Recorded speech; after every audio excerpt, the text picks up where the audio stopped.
जय। जय बोलो शिव शंकर पार्वती माता की जय। तो ये राधा कृपा कटाक्ष जो है ये शिव शंकर ने पार्वती माता को सुनाया था।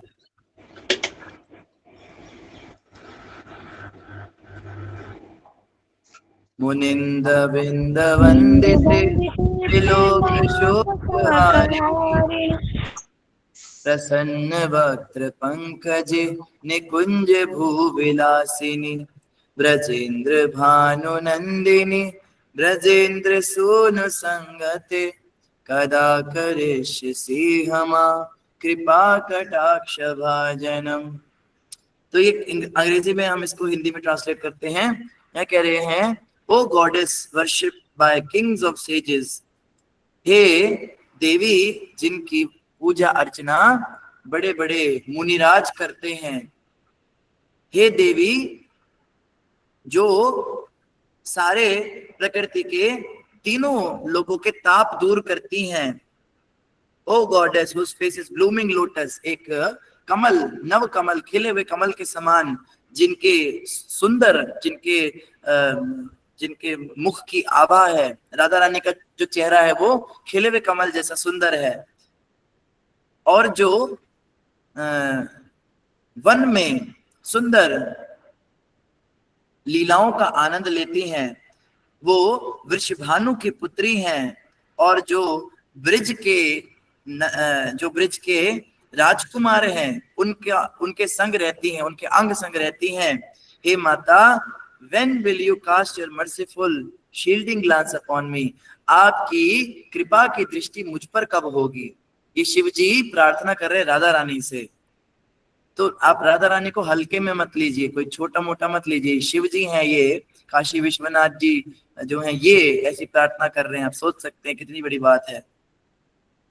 कदा करिष्यसि हमा कृपा कटाक्ष भाजनम, कृपा कटाक्ष कहते हैं कृपा की दृष्टि आपकी जो है वो कब मुझ पर होगी। आगे कहते हैं, अशोक वृक्ष वल्लरी वितान मंडप स्थिते प्रवाल बाल पल्लव प्रभारुणाग्रि कोमले वराभयत् सुरत करे प्रभूत संबदालये कदा करिष्यसि हमा कृपा कटाक्ष भाजनम। O goddess staying in a vine cottage by an Ashoka tree। मैं इसको हिंदी में ट्रांसलेट ही कर देता हूं पेज को।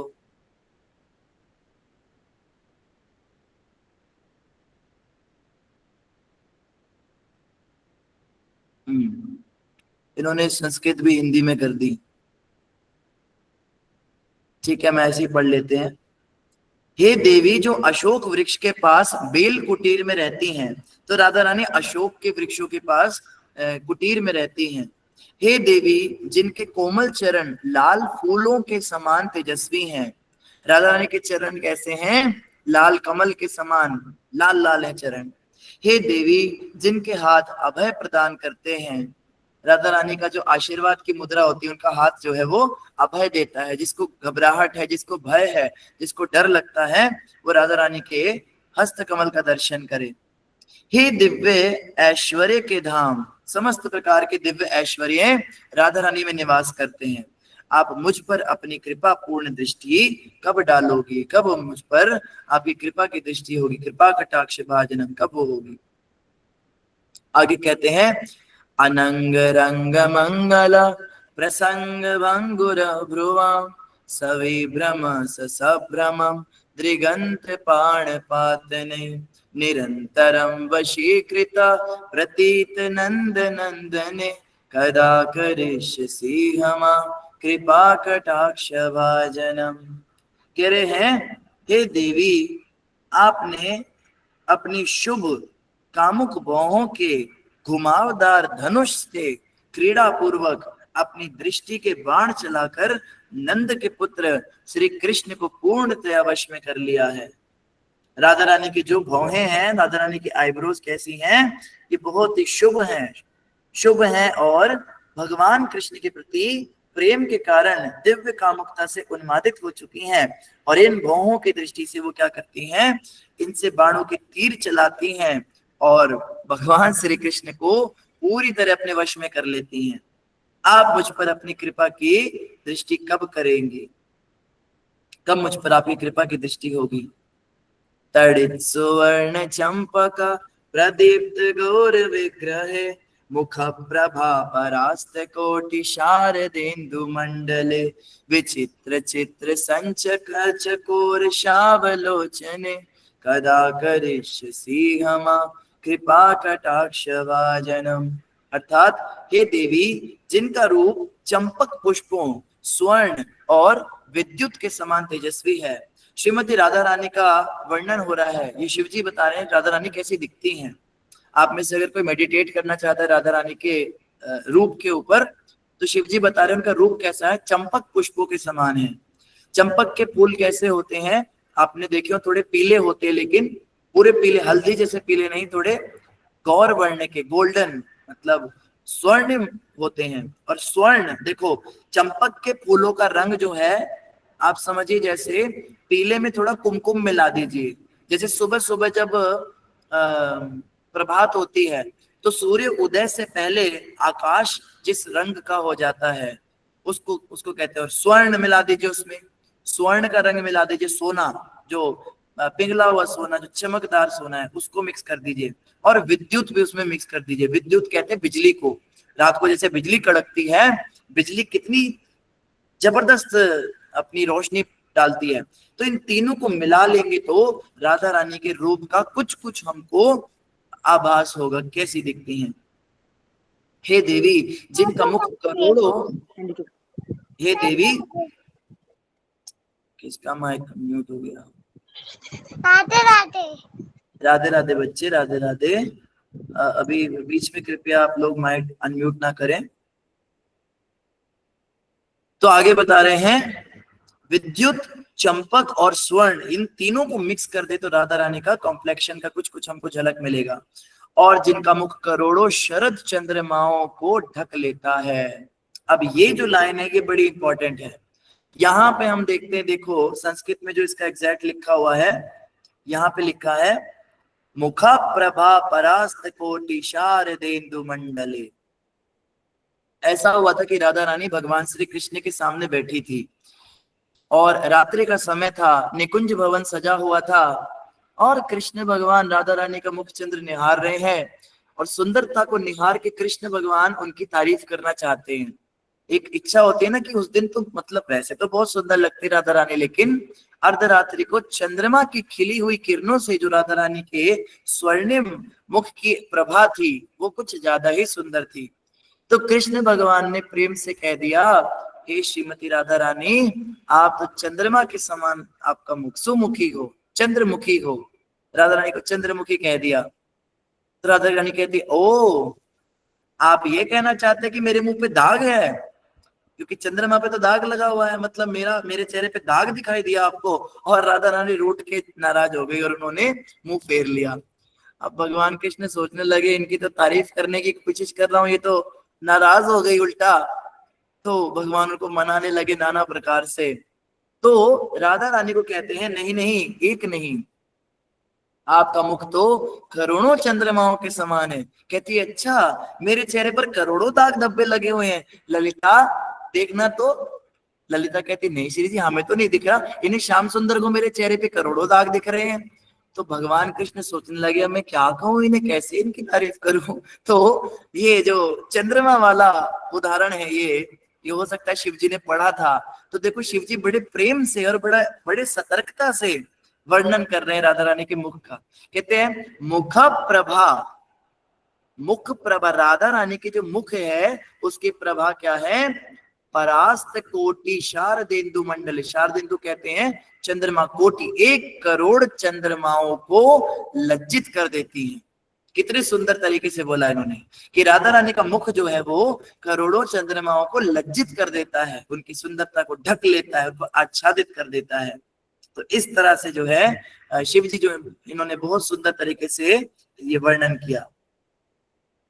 आगे क्या कह रहे हैं और सुनिए, विचित्र चित्र जैसे यहाँ पे आगे का क्या कहा गया,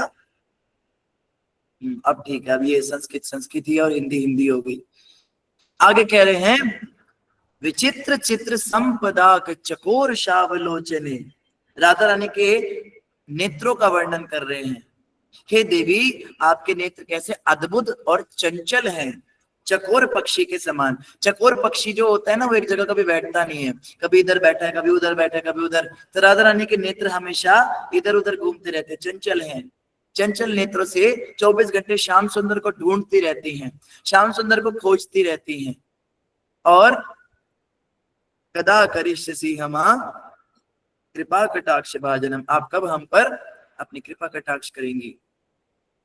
आगे कह रहे हैं, मदोन्मदाति यौवने प्रमोदमान मंदिते प्रयानुराग रंजिते कला विलास पंडिते अनन्य धन्य कुंज राज्य काम केले को विदे कदा करिष्यसि हमा कृपा कटाक्ष भाजनम। मदोन्मदाति यौवने, मदोन्मद कहते हैं जो व्यक्ति मद से उन्मत्त हो जाता है, अर्थात नशे के कारण थोड़ा पगला सा जाता है। तो हे काम मत युवती यौवने, यौवन कैसा है राधा रानी का, जैसे संसार का उदाहरण दे रहे। संसार में कोई युवती स्त्री होती है, कोई 13-14 साल की, 16 साल की, 18 साल की कोई लड़की होती है, उसकी पूरी यौवन अवस्था होती है। और उस युवा अवस्था में वो क्या होती है, किसी को कुछ नहीं समझती, सबको कहती शट अप, पीछे हटो है। कई प्रकार के पुरुष उसके पीछे आते हैं, उनको खूब जो है वो नखरे करती है इस तरह से। तो काम के कारण जो है, यौवन के कारण उन्मत्त सी हो जाती है, पगला सी जाती है, और उस पागलपन में वो जो है किसी को कुछ समझती नहीं है। ऐसी अवस्था में राधा रानी रहती है।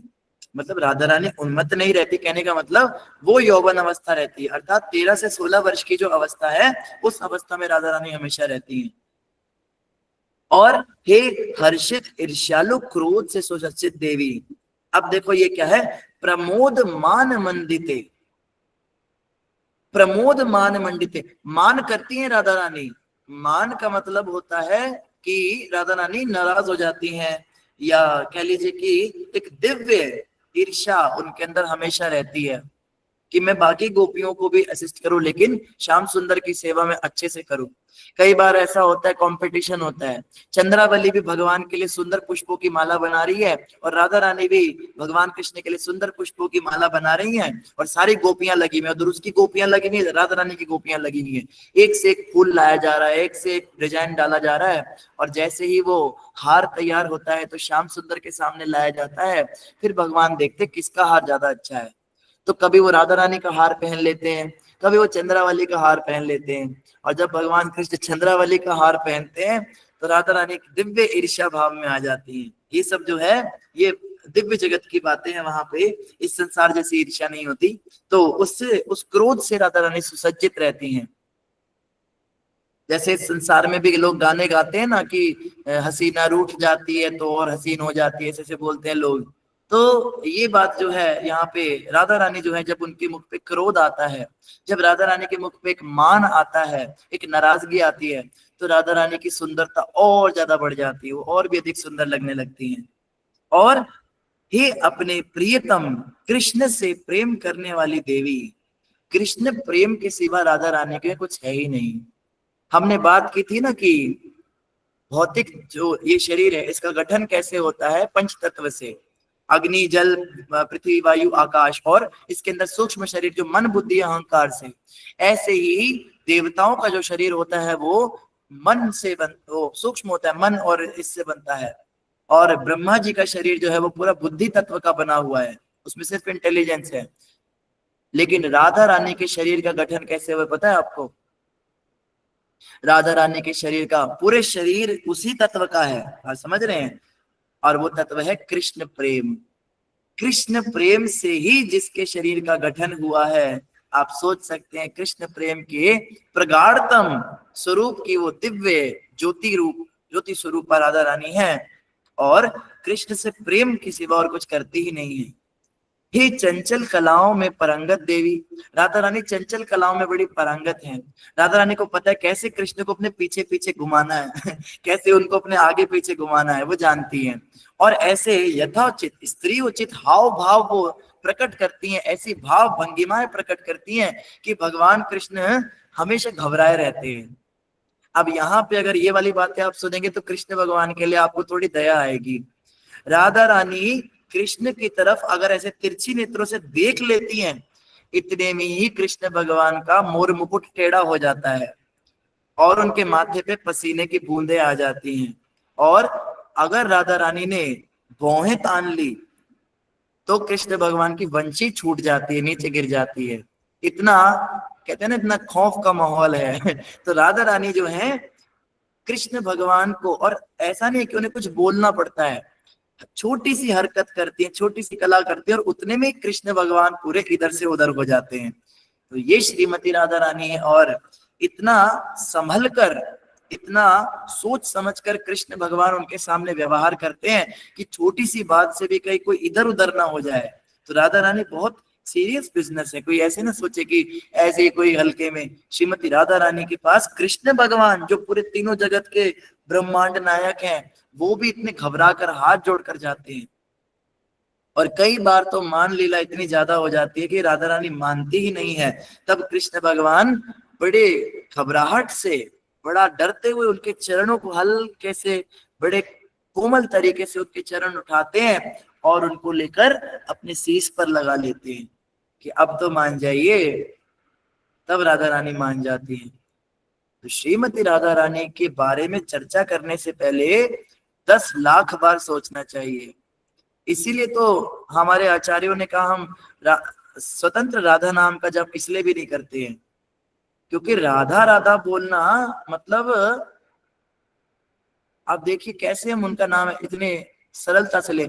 आप जब भी देखेंगे इस्कॉन के भक्त नाम कैसे लेते हैं उनका, श्रीमती राधा रानी ऐसे करके बोलते हैं। कभी नहीं कहते हाँ तो वहां गोकुल में राधा नाच रही थी तो नाचते नाचते राधा के पैर में कांटा लग गया, हम कभी इस तरह से नहीं बोलते। हम कहते श्रीमती राधा रानी वहां पधारी और उन्होंने भगवान कृष्ण से ऐसा कहा, तो कृष्ण ने श्रीमती राधा रानी को ऐसा कहा। तो राधा रानी मतलब एक बहुत ही आदरणीय उनका व्यक्तित्व है। भगवान कृष्ण भी जब स्वतंत्र राधे राधे करते हैं तो कृष्ण कृष्ण की आंखों से आंसू आ जाते, पूरे शरीर में रोमांच और ये सब हो जाता है। तो स्वतंत्र राधा नाम जो है ये बहुत ही ज्यादा, कह लीजिए कि इसके अंदर बहुत ज्यादा शक्ति है जो भी हम संभाल नहीं सकते, या आप ये कह सकते हैं इसमें बहुत शुद्धि चाहिए जो अभी हमारे अंदर है नहीं। जो जप रहे हैं वो वंदनीय पूजनीय हमारे द्वारा भी, भाई उनकी इतनी सामर्थ्य है, इतना उनमें शक्ति है, लेकिन हम अभी इस योग्य स्वयं को नहीं मानते। गौड़ीय वैष्णव संप्रदाय के जो भक्त हैं, हम लोग तो राधे कृष्ण कृष्ण कृष्ण राधे राधे भी नहीं करते। ये भी एक मंत्र है। ये मंत्र जो है ये वल्लभ संप्रदाय में जपा जाता है। हम तो वो भी नहीं करते, हम तो हरे कृष्ण बोलते हैं। हम सीधे राधा रानी का नाम उसमें भी नहीं लेते। तो इतना ज्यादा संभल कर अपनी स्वामिनी का नाम लेते हैं। और जैसे अपने गुरु का नाम पे सीधे नहीं लेना चाहिए। कोई पूछे आपके गुरु का क्या नाम है, आप बोल दो भाई ये नाम है, ऐसे नहीं लेते। गुरु का नाम बहुत आदर के साथ और ओम विष्णुपाद लगाकर इस प्रकार से नित्य लीला ऐसे बोलकर बोलना चाहिए। जैसे प्रभुपाद जी भगवत गीता के अपने तात्पर्य में एक जगह बता रहे थे, मेरे गुरु महाराज ओम विष्णुपाद परमहंस परिव्राजकाचार्य श्रील भक्ति सिद्धांत ठाकुर ने मुझे ऐसा आदेश दिया।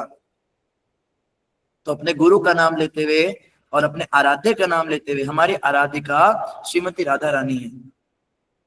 आप लोगों को एक और रहस्य की बात हम बताते हैं आज। आपको इसे सुन के हो सकता है पैरों तले जमीन खिसक जाए। एक्चुअली में हम जितने भी गौड़ी संप्रदाय, इस्कॉन, गौड़ी मठ जितने भी हैं, हम कृष्ण के भक्त नहीं हैं, हम राधा रानी के ही भक्त हैं रियलिटी में। लेकिन हम इसको इतना पब्लिसाइज नहीं करते। जैसे आप देखते हैं जैसे वृंदावन में जो संत हैं उनके बारे में आप जानते हो, सीधा बोलते हैं हम राधा रानी को मानते हैं, हम राधा राधा राधा करते हैं, वो उन्हीं के बारे में उनका ज्ञापन कर देते हैं। और गौड़ीय संप्रदाय के जो हम लोग हैं, हम भी राधा रानी के ही उपासक हैं एक्चुअली में। श्रील भक्ति सिद्धांत ठाकुर जी ने बताया था कि हमारे संप्रदाय में जितने भी आचार्य आए हैं ये राधा रानी की मंजरियां हैं। रूप गोस्वामी, सनातन गोस्वामी, भक्ति विनोद ठाकुर, भक्ति सिद्धांत ठाकुर, ये सब राधा रानी की मंजरियां हैं। श्रीला प्रभुपाद जी भी राधा रानी की मंजरी हैं। कृष्ण भगवान की भी अपनी मंजरियां हैं, लेकिन हमारे संप्रदाय के अंदर उनका आविर्भाव नहीं हुआ। जैसे ये हरिवंशी संप्रदाय में कहते हैं ना, ये जो ये हरिवंश महाप्रभु को मानते हैं, जो राधा वल्लभ संप्रदाय के जो जितने भी प्रेमानंद जी भी हैं, तो वो वंशी के अवतार थे, कृष्ण भगवान की वंशी के अवतार थे। तो वंशी कृष्ण की सखी है।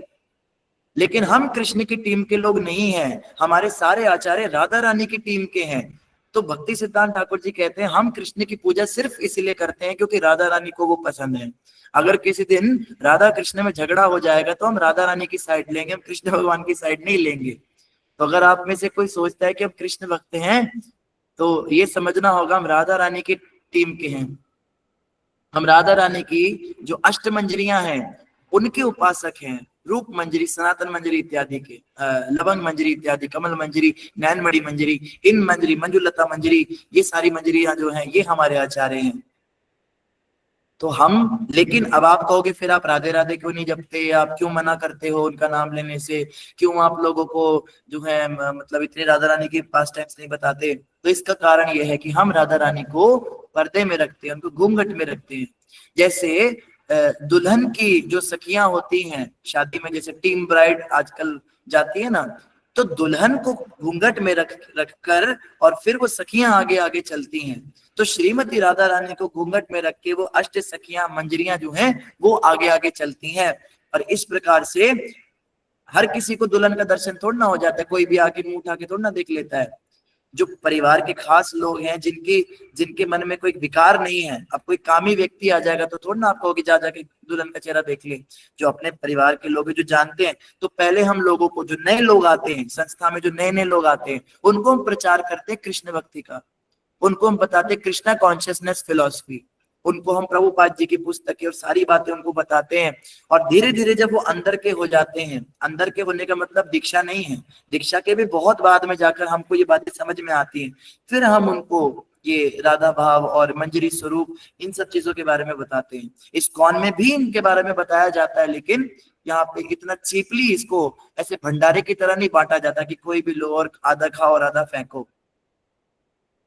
ये जो बातें हैं ये बहुत अंतरंग को, अभी मुझे भी नहीं इतना ज्यादा ये बताई गई हैं, क्योंकि हम भी अभी बाहर के हैं। हमारे अंदर भी राधा रानी को वही समझ सकता है या राधा कृष्ण की लीला वही पढ़ सकता है जिसके अंदर से मिनिमम क्वालिफिकेशन आपको बता रहा हूँ, जिसमें स्त्री पुरुष का भेद समाप्त हो जाए, जिसमें काम वासना समाप्त हो जाए। एक स्त्री शरीर खड़ा है, एक पुरुष शरीर खड़ा है, और उसको दोनों में अंतर करना मुश्किल हो जाए। या मोटे मोटे तौर पे आप समझ लिए कि वस्त्रहीन भी देखे तो भी उसको कोई फर्क ना पड़े, ऐसा, इतना जो है, इतनी शुद्धि चाहिए। तो खैर यहाँ पे बताया जा रहा है ऐसी दिव्य ईर्ष्या से युक्त हैं और चंचल नेत्रों में, चंचल कलाओं में पारंगत है। राधा रानी चंचल कलाएं करते हैं जिससे भगवान कृष्ण उनके वशीभूत रहते हैं। और हे वृंदावन के अद्वितीय ऐश्वर्यशाली वन उपवनों के राज्य में काम क्रीड़ा में निपुण देवी, अब कब मुझ पर अपनी कृपा की दृष्टि डालोगी।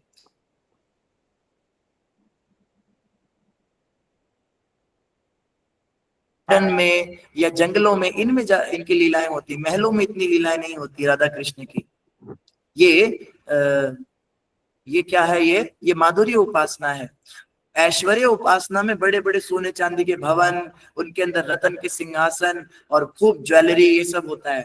लेकिन माधुर्यमयी जो सेवा पद्धति है उसमें क्या निकुंज भवन होता है, सुंदर पुष्पों की मेखला होती है और सुंदर गजरों के हार डलते हैं भगवान को, इस प्रकार से श्रृंगार होता है।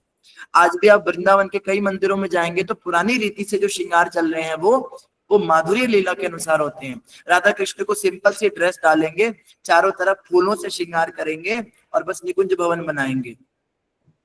लेकिन इस्कॉन के अंदर जो आप डीटी वर्शिप का स्टैंडर्ड देखते हैं वो ऐश्वर्यशाली है। वो प्रभुपाद जी ने कहा कि भगवान कृष्ण को सोने चांदी और राधा रानी को पूरा महारानी की तरह तैयार किया जाता है और खूब महंगी महंगी ड्रेसेस। प्रभुपाद जी कहते थे भगवान राजाओं के राजा हैं, महंगी से महंगी वस्त्र, महंगे से महंगे तेल भगवान को लगने चाहिए, महंगे से महंगे ज्वेलरी भगवान को चढ़नी चाहिए, इस प्रकार से भगवान की सेवा करो।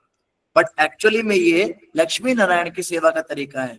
लक्ष्मी नारायण भगवान की ड्रेसिंग ऐसे होती है, उनका श्रृंगार ऐसे होता है सोने चांदी में। राधा कृष्ण का श्रृंगार ऐसे नहीं होता है। राधा कृष्ण का जो श्रृंगार है, राधा कृष्ण की जो उपासना है वो माधुर्यमय तरीके से होती है। उसमें सिर्फ फूलों के हार होते हैं और सिंपल कपड़े होते हैं। लेकिन अब जो है प्रभुपाद जी ने देखा कि माधुर्यमय जो सेवा है उसको करने के लिए मिनिमम क्वालिफिकेशन है कृष्ण प्रेम। जिसके हृदय में कृष्ण प्रेम प्रस्फुटित हो गया है, जिसके हृदय में काम विकार समाप्त हो चुका है, जिसके मन में सिर्फ शुद्ध कृष्ण प्रेम है, वो ऐसी सेवा कर सकता है। और ये हमारी योग्यता है नहीं, इसीलिए शुरुआत में हमें ऐश्वर्यशाली दी गई सेवा कि हम राधा कृष्ण को खूब श्रृंगार करें, खूब सोने चांदी लगाए, 56 भोग उनको लगाए, और धीरे धीरे जैसे ऐश्वर्यशाली सेवा करते करते करते करते हमारा मन शुद्ध होगा, फिर हम माधुर्यमयी सेवा में उस स्तर पे आएंगे जहां पे भगवान को एक मिश्री का दाना, जहाँ पे भगवान को एक एक मूंगफली, एक छोटी सी सौगी, एक किशमिश का दाना भी इतने भाव से दिया जाएगा कि भगवान उसमें ही उनका पेट भर जाएगा।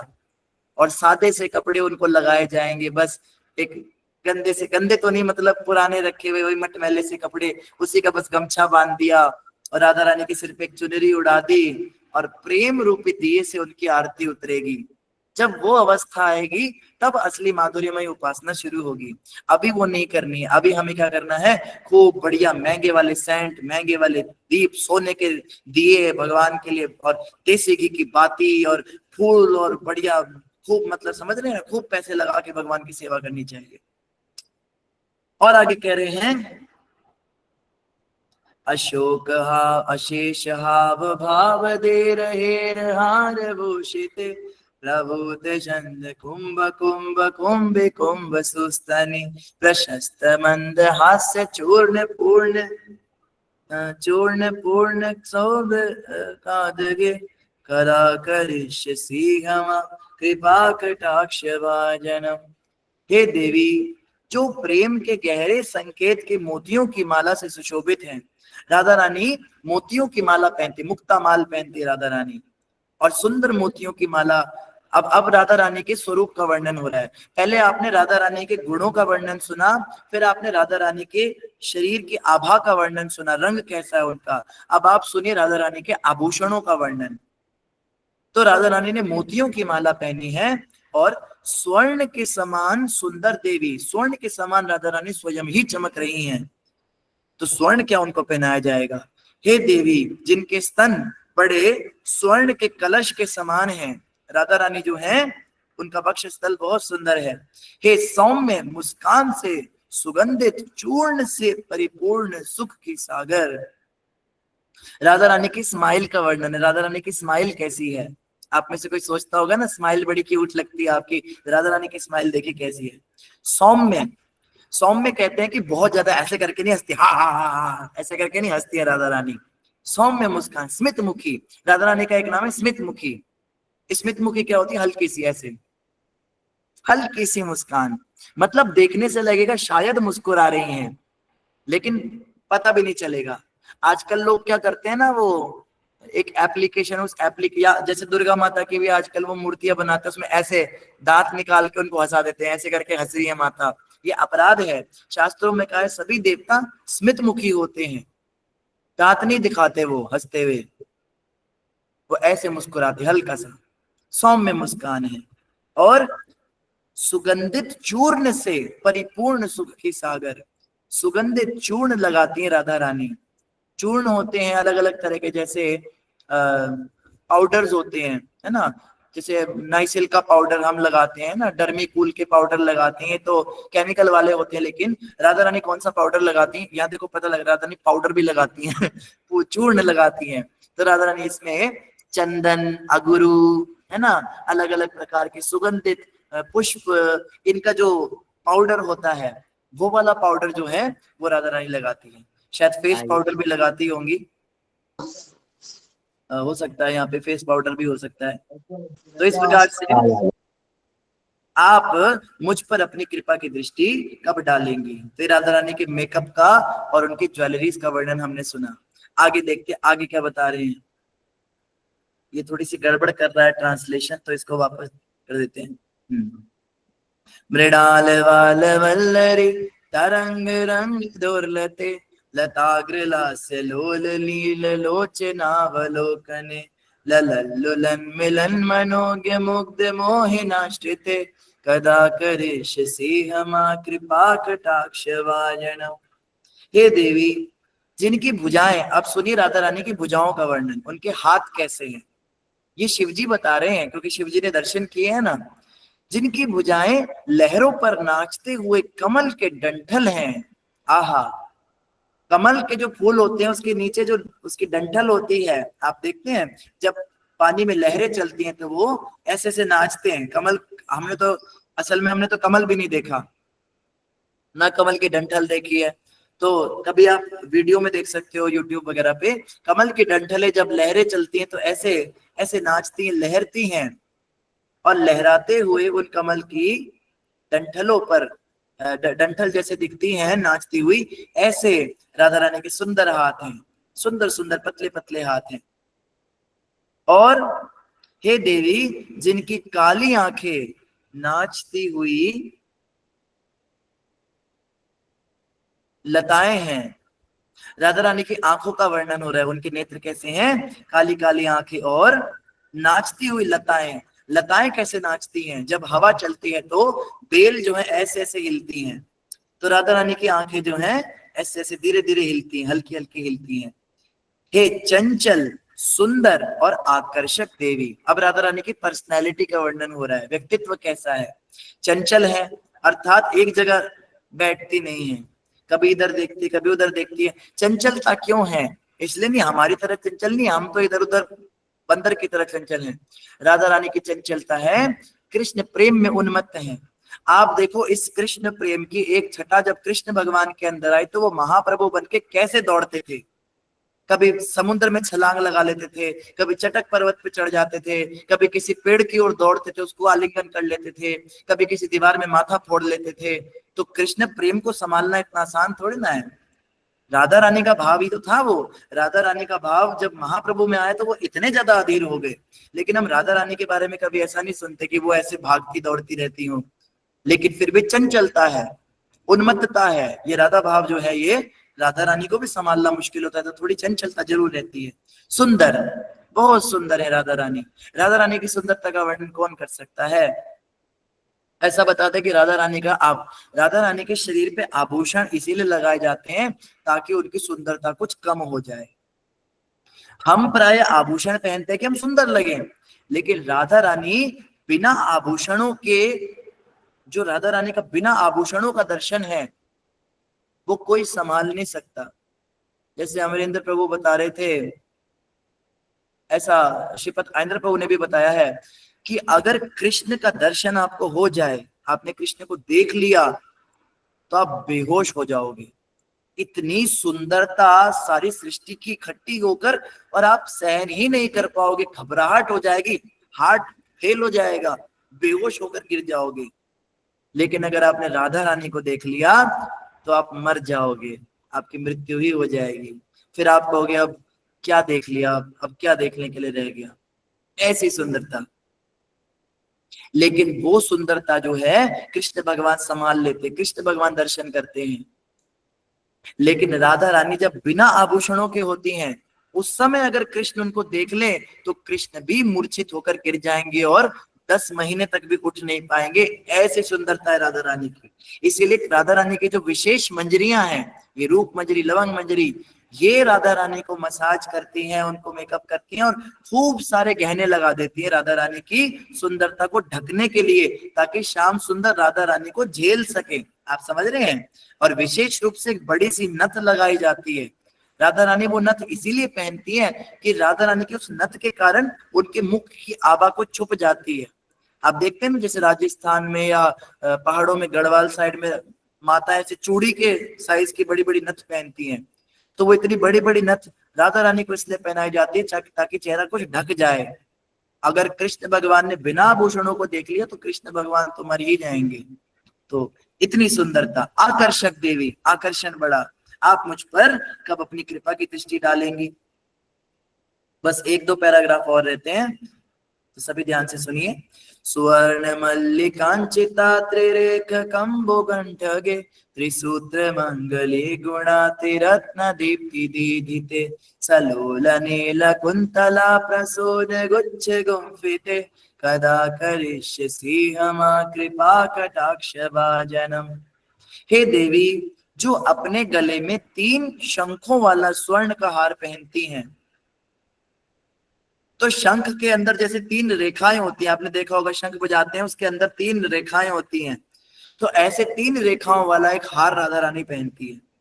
नीचे हमने सुना एक मोतियों की माला है और ऊपर 3 लेयर्स वाला एक हार है। वो राधा रानी पहनती हैं। हे देवी जो 3 चमेली की मालाओं और 3 रत्न जटित हारों से सुशोभित हैं, तो हर चीज 3-3 डालती है राधा रानी। हो सकता है 3 राधा रानी का फेवरेट या लकी नंबर हो। तो 3 चमेली की मालाएं, चमेली के फूलों की पतली पतली 3 मालाएं डालती हैं, और 3 रत्न जटित हार हैं। एक हार जो है चोकर है, हाई नेक, एक थोड़ा सा नीचे वाला, और एक रानी हार जैसे होता है बड़ा वाला। 3 हार डालते हैं रत्न जटित, जिसमें रत्न लगे हुए हैं।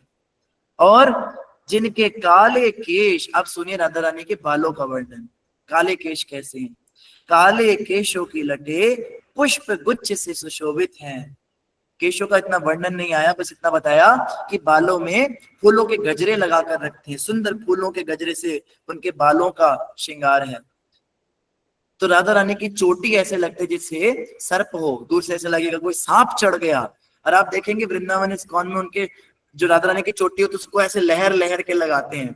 जो पुजारी थे, सीधी नहीं होती चोटी, ऐसे लहर लहर के जाती है, जैसे कोई सांप चढ़ रहा हो उनके ऊपर, ऐसा लगता है। इतनी सुंदर उनके बाल हैं। आप मुझ पर कब अपनी कृपा की दृष्टि डालेंगी? आगे शिव जी क्या वर्णन कर रहे हैं? नितंब बिंब लंबमान पुष्प मेखला गुणे प्रशस्त रत्न किंकिणी कलाप मध्य मंजुले करीन्द्र शुंड दंडिकावरोह शोभ गोरुके कदा करिष्यसि हमा कृपा कटाक्ष भाजनम। हे देवी आप अपने घुमावदार फूलों पर फूलों का पट्टा पहनती हैं। तो कमर पर राधा रानी क्या करती हैं? एक पट्टा पहनती फूलों का, अर्थात एक कमरबंद पहनती हैं।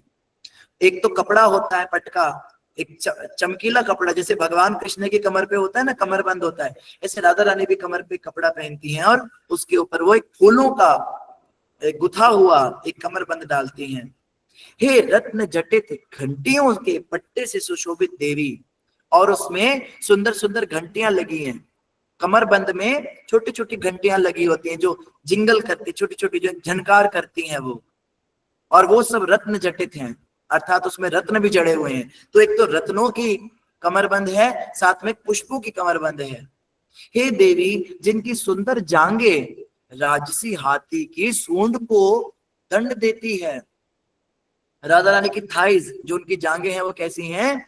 जैसे किसी राजसी हाथी की सूंड होती है, बड़ी सुंदर, और उसको वो दंड देती हैं। मतलब कि वो देख देख कर सोचता है कि मेरी सूंड में क्या सुंदरता है। आप मुझ पर अपने दया की दृष्टि कब डालेंगी? आगे क्या कह रहे हैं? अनेक मंत्र नाद मंजुनु पुरारव स्खलत समाज राज हंस वंश निप्रणाति गौरवे विलोल हेम वल्लरे विडम्ब चारु चंक्रमे कदा करिष्यसि हमा कृपा कटाक्ष भाजनम। अब सुनिए सबसे इंपॉर्टेंट, ज्यादातर राधा रानी की लीलाओं में इस चीज का जरूर वर्णन होता है। राधा रानी की नूपुर, राधा रानी की पायल का वर्णन सुनिए। जैसे कई कहते हैं ना, अपनी पायल का घुंघरू बना लो मुझे, ऐसे ऐसे भजन लोग गाते हैं। तो पायल जो है बहुत इंपॉर्टेंट है। पायल के ऊपर बहुत सारे भजन हैं, बहुत सारी कथाएं हैं। तो राधा रानी की पायल का वर्णन सुनिए। और ऐसा कहा जाता है कि राधाष्टमी पे जो राधा रानी को चांदी की पायल चढ़ाता है, राधा रानी सबसे ज्यादा प्रसन्न होती है। तो चांदी की पायल बहुत, हमारे पिछले मंदिर में बहुत चांदी की पायल चढ़ती थी राधाष्टमी पे। तो आपके घर में अगर राधा रानी है तो उनको चांदी की पायल जरूर पहनाइए, छोटी छोटी बना के आप उनको जरूर पहनाइएगा। या आप किसी मंदिर में भी किसी जैसे इस्कॉन मंदिर में जहाँ पे भी चढ़ती हैं, जहाँ पे राधा रानी पहनती है, तो उनको चांदी की पायल बनवा के दीजिए। हे देवी जिनकी पायल की झनकार अनेक मंत्रों की ध्वनि तथा अनेक राजसी हंसों की कुंजन से भी अधिक सुंदर है। राधा रानी की जब पायल बजती हैं तो उनमें से मंत्र ध्वनि निकलती है। सामवेद की स्तुतियां, शास्त्रों के मंत्र, जैसे कहा ना, आगम निगम पुराण प्रकट हो नूपुर की झनकार। आगम निगम पुराण, जितने वेद शास्त्र पुराण हैं, ये सब राधा रानी के पायल के झनकार से प्रकट हुए हैं। तो राधा रानी की पायल की झनकार में समस्त ज्ञान मिश्रित होता है और सुंदर हंसों की आवाजों से भी ज्यादा सुंदर आवाज है। तो राधा रानी की पायल जिसको सुनाई दे जाती है उसको संपूर्ण ज्ञान हो जाता है। कई जैसे भक्त होते हैं अपना बताते हैं ना चरित्र में कि हम वृंदावन में हम राधा नाम का जाप करते हैं, हमें राधा रानी की पायल सुनाई दे गई। जिसको पायल सुनाई देगी राधा रानी की उसको फिर संसारिकता समाप्त हो जाएगी उसकी। कृष्ण भगवान की वंशी और राधा रानी की पायल, ये दो आवाजें ऐसी हैं जो भाव के स्तर पर सुनाई देती हैं। कृष्ण प्रेम से जस्ट पहले ये सुनाई देना शुरू हो जाती है, फिर बाद में दर्शन भी हो जाता है। हे देवी जिनकी मनोहर गतियां हिलती हुई सुंदरी लताओं का उपहास करती हैं, आप मुझ पर कब अपनी कृपा की दृष्टि डालेंगी। तो बार बार शिव जी राधा रानी से प्रार्थना कर रहे हैं कि आप मुझको बस देख लो एक बार। ज्यादा कुछ नहीं कह रहे कि आप ऐसा कर दो, मेरे को माला माल कर दो, जो भी है कह रहे बस आप मुझे देख लो, मेरे ऊपर अपनी दृष्टि डाल दो, बस और कुछ नहीं चाहिए। अनंत कोटि विष्णु लोक नम्र पद्मजार्चिते, हिमाद्रिजा पुलो मजा विरंचिजा वर प्रदे, अपार सिद्धि रिद्धि दिग्ध सत्प्रणांगुली नखे, कदा करिष्यसि हमा कृपा कटाक्ष भाजनम। ये वाला थोड़ा ध्यान से सुनिएगा, ये वाला बहुत इंपॉर्टेंट है। कह रहे हैं अनंत कोटि विष्णु लोक, ये जितने विष्णु लोक प्रकट हुए हैं ये सब राधा रानी प्रकट करती हैं। जितने भगवान के वैकुंठ में लीलाएं हो रही हैं वैकुंठ नाथ की, सारे वैकुंठ राधा रानी ने प्रकट किए हैं। जितने ये निकुंज भवन बने, गोलोक धाम बना है, जितने साकेत धाम बने हैं, ये सब राधा रानी ने प्रकट किए हैं। और नम्र पद्मजार्चिते, जिनके समक्ष असंख्य वैष्णव नतमस्तक होते हैं, असंख्य असंख्य वैष्णव भी राधा रानी के आगे आके झुकते हैं। और सुनिए आप सबसे मजे की बात सुनिए, हिमाद्रिजा, हिमाद्रिजा कहते हैं हिमाचल की बेटी पार्वती को, पार्वती माता का नाम हिमाद्रिजा है। और पुलोमजा, पुलोमजा कौन है, ये है शची, शची कहते हैं इंद्र की पत्नी को, इंद्राणी का नाम शची है। विरंचिजा, विरंचिजा है जो सरस्वती है। तो हिमाद्रिजा, पुलोमजा और विरंचिजा, पार्वती, सरस्वती और शची इंद्र की पत्नी, वरप्रदे, ये सब आपसे वरदान पाती हैं। इनके पास जितनी शक्तियां हैं सब राधा रानी से आई हैं। सरस्वती माता की जितने उपासनाएं आप करते हैं, जितना भी सरस्वती माता के पास ज्ञान है, कृपा, शक्ति संचार है, ये सब राधा रानी के वरद हस्त से आता है। राधा रानी के आशीर्वाद से पार्वती माता को शक्ति मिलती है और राधा रानी के आशीर्वाद से ही शची को शक्ति मिलती है। ये सब आपको आशीर्वाद, इन सबको आप आशीर्वाद देती हैं। और ये शिव जी बता रहे हैं, पार्वती माता को शिव जी बता रहे हैं ये बात कि तुम्हारे पास भी जितनी शक्तियां हैं सब राधा रानी के आशीर्वाद से है। और अपार सिद्धि रिद्धि, हे देवी जिनके पैर के नाखून असीम ऐश्वर्य, सारी रिद्धि सिद्धियां राधा रानी के पैर के नाखून के अंदर है। आपने सुना ना, अष्ट सिद्धि नवनिधि के दाता असबरदीन जानकी माता, जानकी माता ने हनुमान जी को सारी अष्ट सिद्धियां और निधियां दी थी। तो जानकी माता कौन है, राधा रानी का स्वरूप है। तो उनके पैरों के नखून के अंदर सारी रिद्धि सिद्धियां जो है वो बंद रहती हैं और समस्त ऐश्वर्य उनके पैरों के नखून में है। आप क्या बात करते हैं, आपको अलग से पूजा करनी पड़ेगी कुबेर की, आपके पास धन। राधा रानी की अगर आप उपासना कर रहे हो, उनके पैर के अंगूठे में करोड़ों अरबों संपत्तियां, लाखों लक्ष्मियां उनकी सेवा में लगी। आप सोच सकते हो, जो भी संसार में अमीर हैं, करोड़पति हैं, ये सब कुछ भी नहीं है। राधा रानी के पैरों के नखून में ऐसा ऐश्वर्य है, आप सोच भी नहीं सकते। पर भक्त लोग मांगते नहीं, वो बात अलग है। राधा रानी से कभी ये नहीं कहते माता थोड़ा अंगूठे से प्रकट कर दो, आपके नखून के अंदर से कुछ निकाल के दे दो, हमें भी ज्यादा नहीं 2-4 एसी लगा दो घर में, गर्मी बड़ी हो गई। भक्त कभी नहीं मांगते ऐसे, तो भक्त तो ऐसे होते। खैर, कदा करिष्यसि हमा कृपा कटाक्ष भाजनम। शिव जी यहाँ पे रहस्य की बातें बता रहे हैं, राधा रानी की महिमा बता रहे हैं। क्या राधा रानी है, आप क्या जानते हो राधा रानी को। आगे क्या कहते हैं, मखेश्वरी क्रियेश्वरे स्वदेश्वरे सुरेश्वरे त्रिवेद भारतीश्वरी प्रमाण शासनेश्वरी रमेश्वरी क्षमेश्वरी प्रमोद काननेश्वरी ब्रजेश्वरी ब्रजाधिपे श्री राधिके नमोस्तुते। अंत में राधा रानी को नमस्कार कर रहे हैं। क्या कहते हैं, मखेश्वरी, आप कौन है। मख कहते हैं यज्ञों को, आप यज्ञों की रानी हैं। मखेश्वरी, लोग तो कहते हैं समस्त यज्ञ विष्णु के लिए किया जाता है, भोक्ताराम यज्ञ तपसाम, सारे यज्ञों का भोक्ता मैं हूं कृष्ण कहते हैं, पर रियलिटी है वास्तव में सारे यज्ञों की भोक्ता राधा रानी है। कृष्ण भी सारा कुछ लाके राधा रानी को पकड़ाते हैं। जैसे पति जो है घर में जितनी संपत्ति उसकी होती है, कहता तो वो अपनी है, लेकिन असली में सारी संपत्ति पत्नी की होती है, क्योंकि पत्नी के हिसाब से पूरा घर चलता है। राधा रानी तो महारानी है और कृष्ण उनके एक सेवक के रूप में उनके साथ रहते, यही भाव से रहते हैं। मखेश्वरी, क्रियेश्वरी, क्रियेश्वरी समस्त जितनी क्रियाएं हैं संसार में इसको चलाने वाली राधा रानी। स्वधेश्वरी, सुरेश्वरी, पुण्य कर्मों की रानी है, समस्त पुण्य जो है वो राधा रानी के कारण है। और सुरेश्वरी, जितने भी सुर हैं, जितने देवता हैं, इन देवताओं की भी अधिष्ठात्री देवी है। और तो कहना ही क्या, देवों के देव महादेव, उनकी भी अधिष्ठात्री श्रीमती राधा रानी है, वो भी राधा रानी की उपासना करते हैं। शिवजी भी राधा रानी की पूजा करते हैं। ये देवियों की भी देवी हैं, देवताओं की भी देवी हैं। सुरेश्वरी, त्रिवेद भारतीश्वरी, वैदिक ग्रंथों के विद्वत्ता की रानी, समस्त वैदिक शास्त्र जो कहते हैं ना, ये जैसे आर्य समाज के और भी लोग हैं कहते हैं राधा रानी का कहाँ नाम है, राधा राधा तुम करते, कौन थी राधा, कोई भी नहीं थी। अरे मूर्ख, तुझे क्या पता, सारे वेद शास्त्रों की महारानी श्रीमती राधा रानी ही तो है। त्रिवेद, तीनों वेदों के अंदर जितने भी ज्ञान है उसकी वो उसकी अधिष्ठात्री देवी हैं। प्रमाण शासनेश्वरी, भाग्य की देवी हैं, भाग्य की देवियों की रानी है श्रीमती राधा रानी, लक्ष्मियों की भी रानी है। और धैर्य की रानी रमेश्वरी, क्षमेश्वरी, क्षमेश्वरी कहते हैं क्षमा, क्षमा दान देने की राधा रानी। राधा रानी बहुत क्षमाशील है। राधा रानी कितना कितना माफ कर सकती है हमें, राधा रानी हमें इतना माफ कर सकती है जितनी गलतियां करने की हमारे अंदर शक्ति नहीं है, इतना राधा रानी के अंदर क्षमाशीलता है, इतना क्षमा कर सकती हैं। इसलिए राधा रानी के जो भक्त होते हैं वो भी उन्हीं के जैसे होते हैं।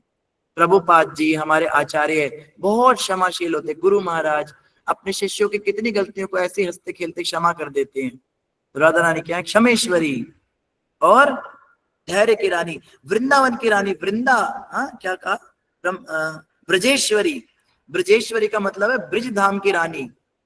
आप कभी जाएंगे ना बरसाने में आप में से कोई गया होगा तो ध्यान देंगे आप, बरसाने के मंदिर पे जब आप सीढ़ियां चढ़ते हैं तो ऊपर बोर्ड लगा है, वहां पे लिखा है श्री लाडली जी महाराज, वह नहीं लिखा श्री लाडली जी महारानी, वहां महाराज लिखा है। राधा रानी वृंदावन की राजा हैं, रानी नहीं है, क्योंकि रानी तो राजा की होती है ना, वृंदावन की राजा हैं, वो महाराज हैं, लाडली जी महाराज हैं, अर्थात कृष्ण उनके सामंत हैं, कृष्ण उनके एक सेनापति हैं। ये ऐसा मत सोचिए, आज थोड़ी सी बातें खुल रही हैं तो खोल देते हैं, हम सोचते हैं कृष्ण राजा है, राधा रानी उनकी रानी है। ये राजा रानी वृंदावन में नहीं, राधा रानी ब्रिज की राजा हैं और कृष्ण भगवान उनके एक सेवक के रूप में हैं। इसीलिए एक भक्त बता रहे थे कि रामचंद्र जी ने सीता माता को देश निकाला दे दिया, अयोध्या से इनको बाहर ले जाओ, लेकिन कृष्ण भगवान ऐसा करने का कभी सोच भी नहीं सकते, क्योंकि वृंदावन राधा रानी का है, कृष्ण सिर्फ उसमें रह रहे हैं वहां से राधा, वहां तो जंग छिड़ जाएगी अगर ऐसा कुछ हो गया। राधा रानी कृष्ण को कई बार बाहर निकाल देती, निकुंज बंद, निकाल दो इनको, ले जाओ इनको, कई बार ऐसा होता है, और कृष्ण भगवान को धक्के मार के गोपियां निकाल देती हैं तो राधा रानी क्या है, ब्रजेश्वरी, ब्रजाधिपे श्री राधिके नमस्तुते, और क्या है, सुख के वन, सुख के वन, हे ब्रजेश, हे ब्रज की रानी, ब्रज की सामग्री श्री राधिका आपको नमस्कार है। श्री राधिके नमोस्तुते, श्री राधिके नमोस्तुते।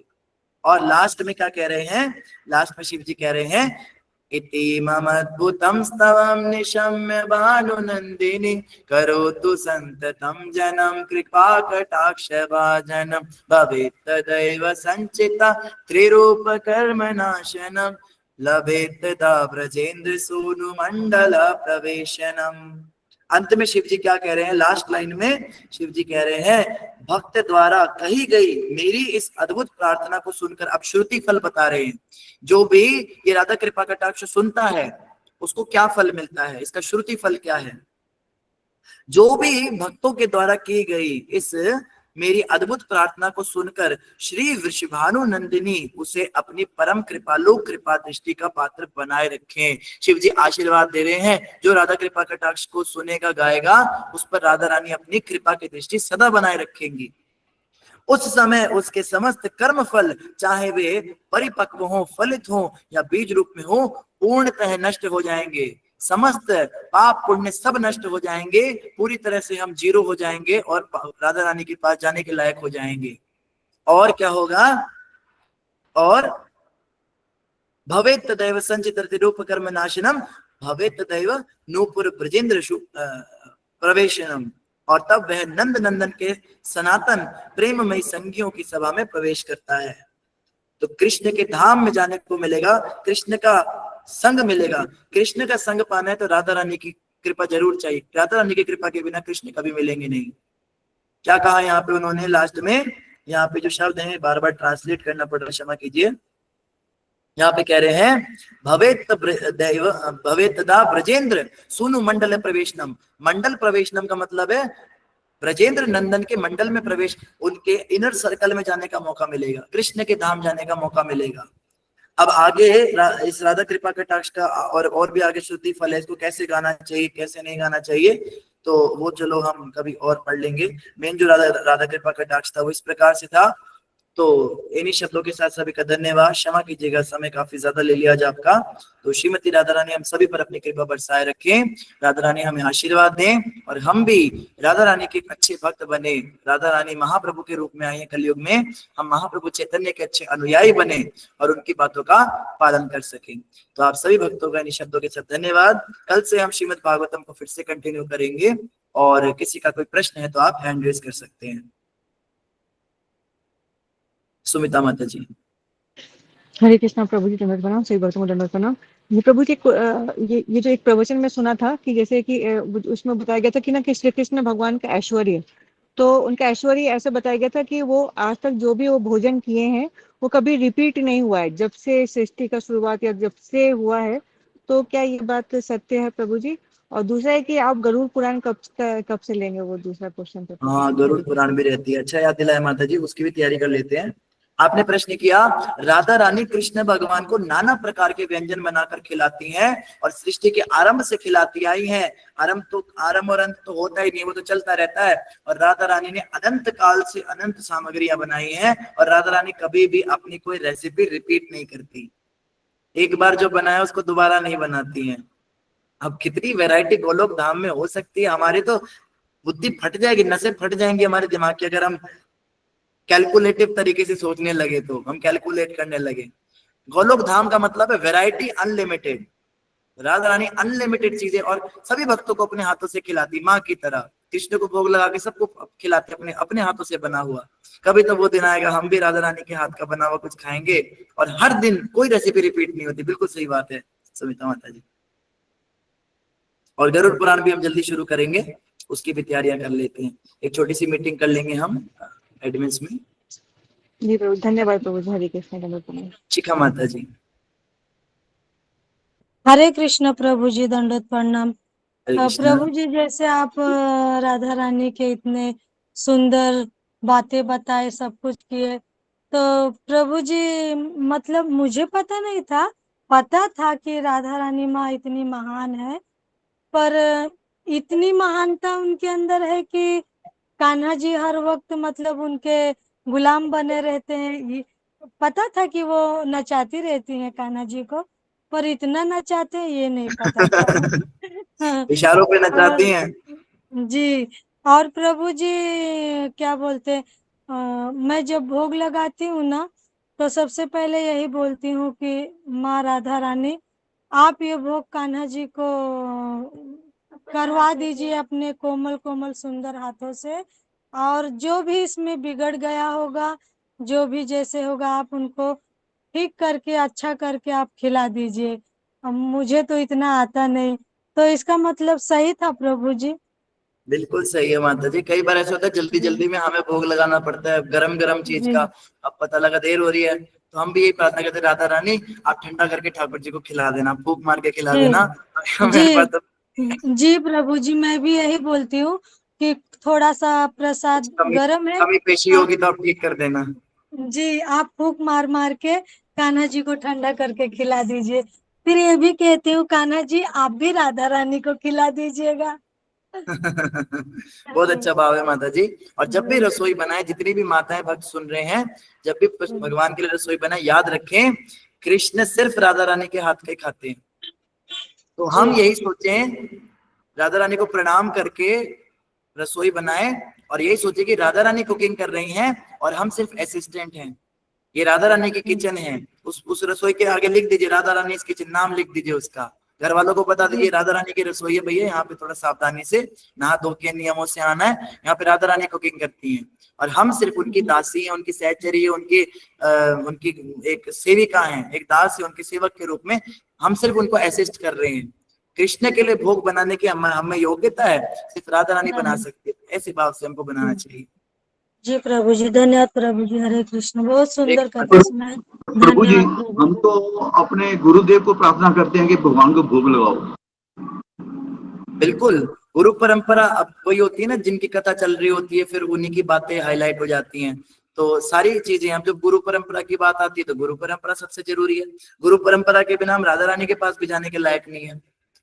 राधा रानी के पास भी हमको गुरु परंपरा लग जाती है। तो पहला मंत्र गुरुदेव का पढ़ते हैं हम भोग लगाते हुए, दूसरा मंत्र पढ़ते हैं प्रभुपाद जी का, तीसरा मंत्र हम पढ़ते हैं महाप्रभु चैतन्य का। चैतन्य महाप्रभु साक्षात राधा रानी उसी में आ जाते हैं। फिर कृष्ण भगवान का मंत्र पढ़ते हैं चौथा, कि भोग तो कृष्ण को ही लगाना है आखिरकार, तो उनका भी मंत्र पढ़ते हैं। लेकिन हम गुरु परंपरा के द्वारा हम जब भी भोग लगाएं तो याद रखें ये भोग की थाली हम अपने गुरु महाराज के हाथ में दे रहे हैं।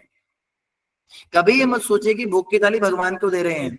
भगवान के सामने जरूर रखी है, पर हमने अपने गुरु महाराज के हाथ में ये थाली दी है। गुरु महाराज क्या करेंगे, वो उसको खा जाएंगे? नहीं, वो अपने गुरु के हाथ में देंगे, उनके गुरु अपनों को देंगे। फिर भक्ति सिद्धांत ठाकुर, उनके ऊपर गौर किशोर बाबा जी, भक्ति विनोद ठाकुर, षड गोस्वामी, करते करते ये भोग की थाली भगवान के पास जाएगी। फिर भगवान इसका भोग लगाएंगे, फिर वो सभी के हाथों से ऐसे नीचे आते हुए फिर गुरुदेव के हाथ से हमें वापस मिलेगी। यही भोग लगाने का सही तरीका है कि भोग की थाली हम अपने गुरु को पकड़ाते हैं और उन्हीं से वापस लेते हैं। हम अपने गुरु के माध्यम से सेवा करते हैं, हम डायरेक्टली सेवा नहीं करते। तो ये भी बात बिल्कुल सही है। गुरु परंपरा की अपनी महिमा है और राधा रानी की अपनी महिमा है। धन्यवाद प्रभु जी। हाँ, रेखा माता जी।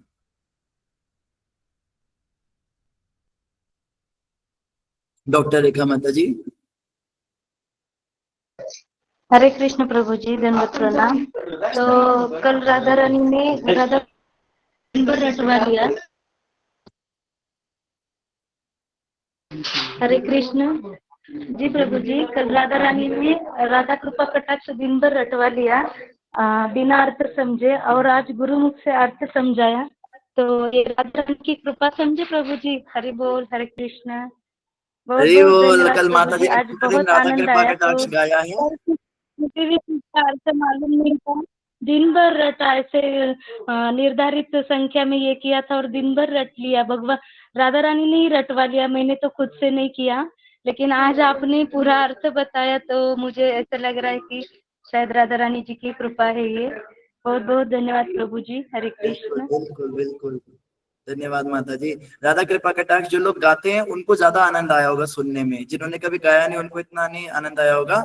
जो गाते हैं उनको तो एक एक शब्द में अच्छा इस शब्द का ये मतलब होता है। अब जब आप गाएंगे तो आपको और भी ज्यादा आनंद आएगा। तो बिल्कुल माता राधा रानी की विशेष कृपा है कि आप ये गा पाए, और शिव जी की बड़ी विशेष कृपा है, शिव शंकर भोलेनाथ की, पार्वती माता की बड़ी कृपा है कि हमें राधा कृपा कटाक्ष मिला और हम इसको गा पाए। तो बिल्कुल बहुत बहुत धन्यवाद इन शब्दों के साथ सभी का। तो और तो कोई हैंड रेज नहीं है, तो आदि नारायण प्रभु जी आज के लिए आज्ञा। धन्यवाद प्रभु जी, बहुत बहुत धन्यवाद प्रभु जी। बहुत बहुत धन्यवाद। क्षमा कीजिएगा कभी कभी खत्म हो जाता है। हरे कृष्ण। धन्यवाद। श्रीमती राधा रानी सरकार की जय। श्री राधा श्याम सुंदर भगवान की जय। बोलो बरसाने वाले की जय। जय। सादर प्रणाम प्रणाम।